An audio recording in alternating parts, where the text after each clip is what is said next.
மக்கள் அடிக்கடி பயனற்றது என்று நினைத்து தூக்கி எறியும் ஒன்று உங்கள் வாழ்க்கையிலிருந்து வறுமையை நிரந்தரமாக ஒழிக்கும் என்பது உங்களுக்கு தெரியுமா? ஆம் நண்பர்களே, வேதங்களில் லட்சுமி தேவியின் ஆசீர்வாதமாக கருதப்படும் உலர்ந்த துளசி மரத்தைப் பற்றி நாங்கள் பேசுகிறோம். சரியாக பயன்படுத்தினால் சிக்கித் தவிக்கும் பணம் திரும்ப வரத் தொடங்குகிறது. கடன்கள் தீரத் தொடங்குகின்றன. மேலும் ஒருவர் மெதுவாக பணக்காரராக இருந்து கோடீஸ்வரராக மாறத் தொடங்குகிறார். எனவே வீடியோவை இறுதி வரை பாருங்கள். ஏனென்றால் இன்று மிகச் சிலருக்கு தெரிந்த ஒரு ரகசியத்தை நாங்கள் உங்களுக்கு சொல்லப் போகிறோம். உலர்ந்த துளசி மரத்தின் முக்கியத்துவம் வெறும் செடி அல்லது எரிபொருளுக்கு மட்டுமல்ல. சனாதன தர்மம், புராணங்கள், வேதங்கள் மற்றும் நாட்டுப்புற நம்பிக்கைகளில் இது லட்சுமி மற்றும் விஷ்ணுவின் ஆசீர்வாதங்களின் அடையாளமாக கருதப்படுகிறது. உலர்ந்த துளசி மரம் சரியான சடங்குகளுடன் பயன்படுத்தப்படும் வீட்டில் செல்வம், செழிப்பு, மகிழ்ச்சி மற்றும் செழிப்பு ஒருபோதும் இருக்காது என்று கூறப்படுகிறது. துளசி லட்சுமி தேவியின் ஒரு வடிவமாக கருதப்படுகிறது. அதே தெய்வீக சக்தி துளசி மரத்திற்குள் உள்ளது. வேதங்களின்படி உலர்ந்த துளசி மரம் சாதாரணமானது அல்ல. மாறாக அது பல வருட தவம், ஆன்மீகம் மற்றும் தெய்வீக சக்தியை கொண்டுள்ளது. ஒரு துளசி செடி இயற்கையாகவே காய்ந்து போகும்போது அதன் மரத்தை ஒருபோதும் அவமரியாதையாக தூக்கி எறியக்கூடாது. அதற்கு பதிலாக அதை புனிதமாக பாதுகாக்க வேண்டும். ஏனெனில் இந்த உலர்ந்த மரம் பின்னர் உங்கள் வாழ்க்கையில் வறுமையைப் போக்க ஒரு வழியாக மாறும்.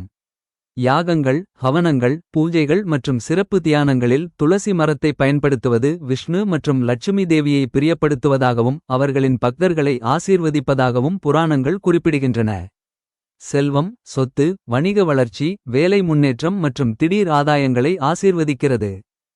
உலர்ந்த துளசி மரத்தை ஒரு சிவப்பு துணியில் கட்டி வெள்ளிக்கிழமைகளில் தங்கள் பிரார்த்தனை இடத்தில் வைத்து லட்சுமி தேவியை தொடர்ந்து தியானிப்பவர் புதிய செல்வ ஆதாரங்களை அனுபவிப்பார். கடன் படிப்படியாக நீங்கும், நிதி சிக்கல்கள் தாங்களாகவே தீர்க்கப்படும் என்று நம்பப்படுகிறது.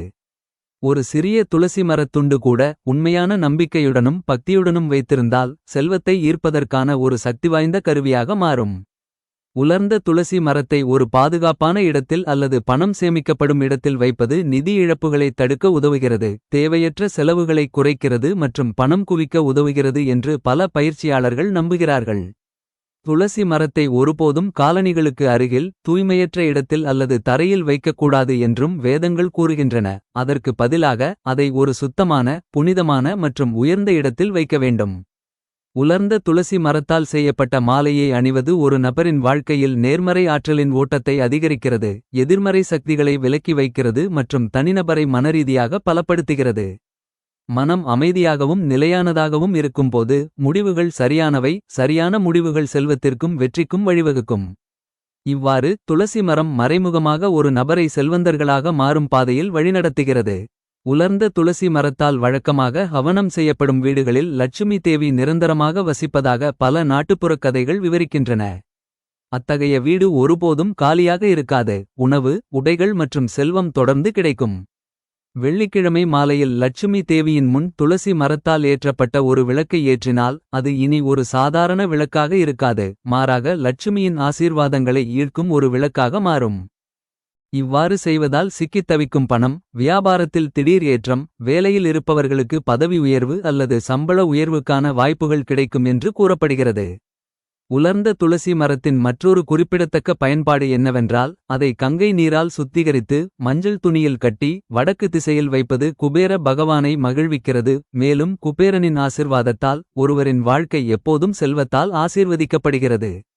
வடக்கு திசை செல்வத்தின் திசையாக கருதப்படுகிறது. மேலும் துளசி போன்ற புனித மரம் அங்கு வைக்கப்படும்போது அந்த திசை இன்னும் சக்தி வாய்ந்ததாகிறது. துளசி மரத்தால் ஆன இருக்கையில் அமர்ந்து விஷ்ணு அல்லது லட்சுமி தேவியின் பெயரை உச்சரிப்பது பல மடங்கு பலன்களை அதிகரிக்கிறது. பக்தரின் மனம் அதிக கவனம் செலுத்துகிறது. மேலும் அவர்களின் விருப்பங்கள் விரைவாக நிறைவேறும். உலர்ந்த துளசி மரம் வெளிப்புற செல்வத்தை மட்டுமல்ல, உள் செழிப்பையும் அளிக்கிறது. ஒருவர் உள்ளிருந்து திருப்தி அடைந்து நேர்மறையாக இருக்கும்போது வெளிப்புற செல்வம் தானாகவே அவர்களின் வாழ்க்கையில் பாயும். பல ஜோதிடர்கள் தங்கள் ஜாதகத்தில் பலவீனமான தன யோகம் அல்லது லட்சுமி தோஷம் உள்ளவர்கள் உலர்ந்த துளசி மரத்தை உள்ளடக்கிய பரிகாரங்களை செய்ய வேண்டும் என்றும் இது கிரக குறைபாடுகளை அமைதிப்படுத்துகிறது என்றும் நம்புகிறார்கள். அதிர்ஷ்டம் உங்களுக்கு சாதகமாகத் தொடங்குகிறது. துளசி மரத்தை மதிப்பது உண்மையில் லட்சுமியை மதிப்பதாகும். லட்சுமி மதிக்கப்படும் இடத்தில் வறுமை நிலைக்க முடியாது. பழங்காலத்தில் மன்னர்கள் மற்றும் பணக்காரர்களின் வீடுகளில் துளசியின் உலர்ந்த மரம் மிகுந்த மரியாதையுடன் வைக்கப்பட்டது. அதனால்தான் தலைமுறை தலைமுறையாக அவர்களின் வீடுகளில் பணத்திற்கு பஞ்சமில்லை. இன்றைய காலகட்டத்தில் மக்கள் இந்த அதிசய மரத்தின் முக்கியத்துவத்தை மறந்து கொண்டிருக்கலாம். ஆனால் துளசியின் உலர்ந்த மரத்தை நம்பிக்கையுடனும் பக்தியுடனும் பயன்படுத்துபவரின் வாழ்க்கையில் அற்புதமான மாற்றங்கள் காணப்படுகின்றன. இந்த மாற்றம் படிப்படியாக ஆனால் நிரந்தரமானது. துளசி மரம் கடின உழைப்பால் மட்டுமல்ல, ஆசீர்வாதங்கள், நேர்மறை ஆற்றல் மற்றும் சரியான செயல்களாலும் செல்வம் வருகிறது என்பதை கற்பிக்கிறது. உங்கள் வாழ்க்கையில் துளசி மரத்திற்கு ஒரு இடத்தை கொடுக்கும்போது நீங்கள் அறியாமலேயே லட்சுமி தேவியை அழைக்கிறீர்கள். லட்சுமி தேவி ஒருவரின் வீட்டிற்குள் நுழையும்போது அவர்கள் செல்வந்தர்களாக மாறுவதை யாராலும் தடுக்க முடியாது. உலர்ந்த துளசி மரத்தின் அருளால் அவர்கள் சாதாரண வாழ்க்கையிலிருந்து உயர்ந்து கோடீஸ்வரர்களாக மாறியதாக பல தேடுபவர்கள் கூட கூறுகிறார்கள். அவர்கள் நினைத்து கூட பார்க்காத வாய்ப்புகள் அவர்களின் வாழ்க்கையில் வந்தன. திடீரென்று பெரிய ஆர்டர்களைப் பெறுதல், ரியல் எஸ்டேட்டில் லாபம், பழைய முதலீடுகளிலிருந்து பெரிய வருமானத்தை பெறுதல், இவை அனைத்தும் துளசி மரத்தின் அருளுக்கு எடுத்துக்காட்டுகளாக கருதப்படுகின்றன.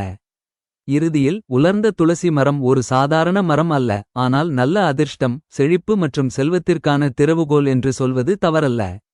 நீங்கள் அதை மதித்து அதன் புனிதத்தை புரிந்துகொண்டு பக்தியுடன் பயன்படுத்தினால் அது நிச்சயமாக உங்கள் வாழ்க்கையின் திசையை மாற்றும். உங்களை வறுமையிலிருந்து மீட்டு உங்களை பணக்காரர்களாக்கும். அது உங்கள் விதியில் இருந்தால் அது உங்களை ஒரு கோடீஸ்வரராகும் பாதையிலும் வழிநடத்தும். சனாதன தர்மத்தில் துளசி மிகவும் புனிதமான மற்றும் தெய்வீக இடமாக கருதப்படுகிறது.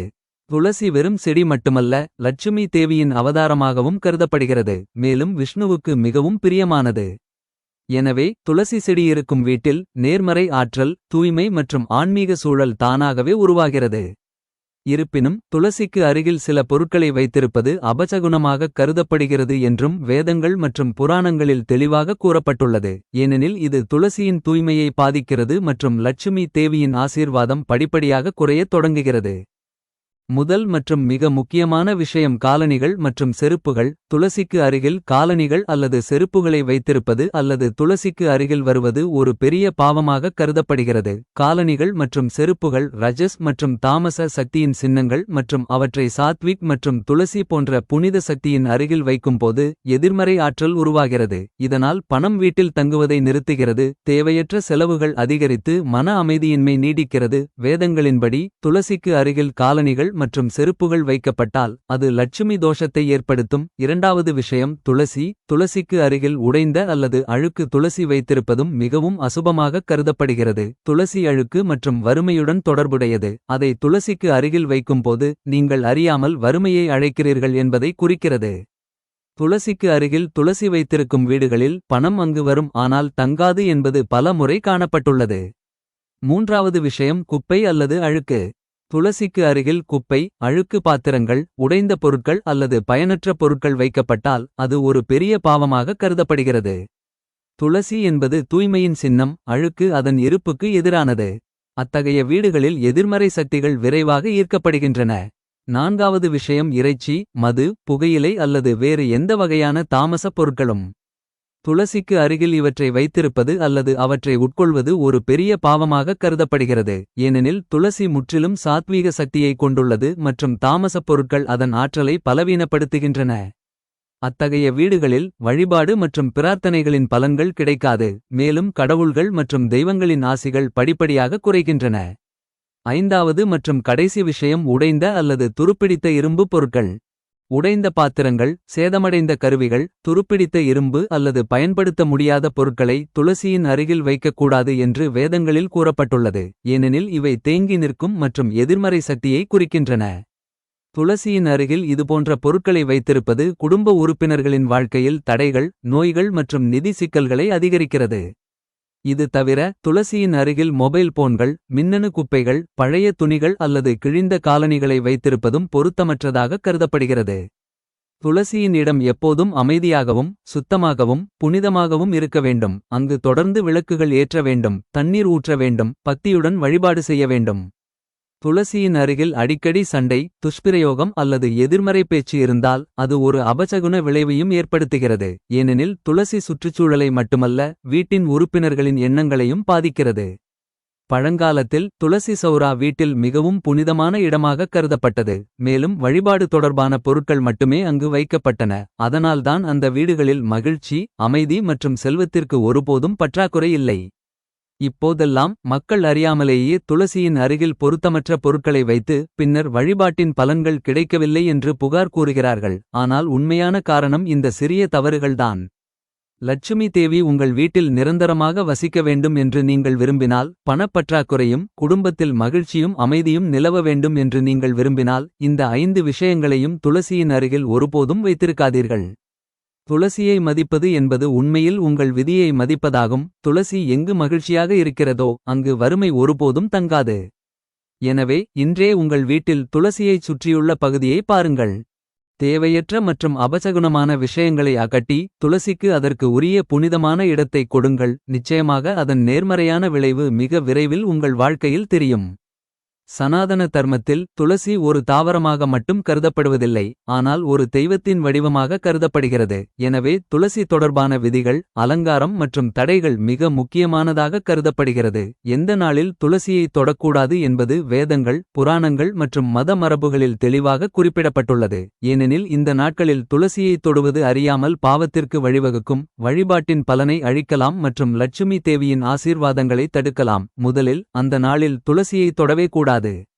ஏகாதசி என்பது விஷ்ணுவுக்கு மிகவும் பிடித்தமான நாள். மேலும் இந்த நாளில் துளசி தாயார் விரதம் கடைப்பிடிப்பதாக நம்பப்படுகிறது. எனவே ஏகாதசி அன்று துளசி இலைகளை பறிப்பதும் தேவையில்லாமல் துளசியை தொடுவதும் கூட தடை செய்யப்பட்டதாக கருதப்படுகிறது. ஏகாதசி அன்று துளசிக்கு தீங்கு விளைவிப்பது விஷ்ணுவை வெறுக்கிறது என்றும் விரதத்தின் நட்பண்பு இழக்கப்படுகிறது என்றும் வேதங்கள் கூறுகின்றன. இதனால்தான் பல வீடுகளில் ஏகாதசியன்று துளசியை தொட வேண்டிய அவசியமில்லை என்பதற்காக துளசி இலைகளை ஒரு நாள் முன்னதாகவே பறித்துவிடுவார்கள். இரண்டாவது முக்கியமான நாள் முழு நிலவு. முழு நிலவு நாளில் சந்திரனின் சக்தி மிகவும் சக்தி வாய்ந்தது. மேலும் இந்த நாளில் துளசி ஓய்வில் இருப்பதாக கருதப்படுகிறது. எனவே துளசி இலைகளை பறிப்பது அல்லது முழு நிலவு நாளில் துளசியை திரும்ப திரும்ப தொடுவது அசுபமாக கருதப்படுகிறது. மத நம்பிக்கைகளின்படி இந்த நாளில் துளசியை தொடுவது மன அமைதியின்மை, நிதித் தடைகள் மற்றும் வழிபாட்டில் இடையூறுகளை ஏற்படுத்தும். மூன்றாவது நாள் அமாவாசை. அமாவாசை நாள் மூதாதையர் செயல்பாடுகள் மற்றும் அசுர சக்தியுடன் தொடர்புடையதாக கருதப்படுகிறது. இந்த நாளில் துளசியை தொடுவது, குறிப்பாக அதன் இலைகளை பறிப்பது, வேதங்களின்படி கருதப்படுவதில்லை. ஏனெனில் துளசி சாத்வீக சக்தியின் சின்னம் மற்றும் அமாவாசையின் தாமச இயல்பு துளசியின் தூய்மைக்கு முரணானது என்று கருதப்படுகிறது. நான்காவது நாள் சூரிய அல்லது சந்திர கிரகணத்தின் நேரம். கிரகணத்தின் போது துளசியை தொடுவது மட்டுமல்லாமல் அதன் அருகில் செல்வதும் கூட தடை செய்யப்பட்டுள்ளது.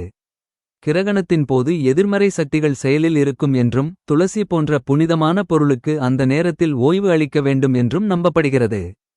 கிரகணம் முடிந்த பிறகு துளசி அதன் மீது கங்கை நீரை தெளித்து சுத்திகரிக்கப்படுகிறது. ஐந்தாவது நாள் ஞாயிற்றுக்கிழமை. பல வேதங்கள் மற்றும் நாட்டுப்புற நம்பிக்கைகளின்படி ஞாயிற்றுக்கிழமை துளசி இலைகளை பறிப்பது தடை செய்யப்பட்டுள்ளது. ஏனெனில் ஞாயிற்றுக்கிழமை சூரிய கடவுளின் நாள். மேலும் இந்த நாளில் துளசிக்கு ஓய்வு அளிக்க வேண்டும். சில இடங்களில் இலைகளை தொடாமல் பறிப்பது மட்டுமே தடை செய்யப்பட்டுள்ளது. இருப்பினும் மிகவும் பக்தியுள்ளவர்கள் ஞாயிற்றுக்கிழமைகளில் தேவையில்லாமல் துளசியை தொடுவதை தவிர்க்கிறார்கள்.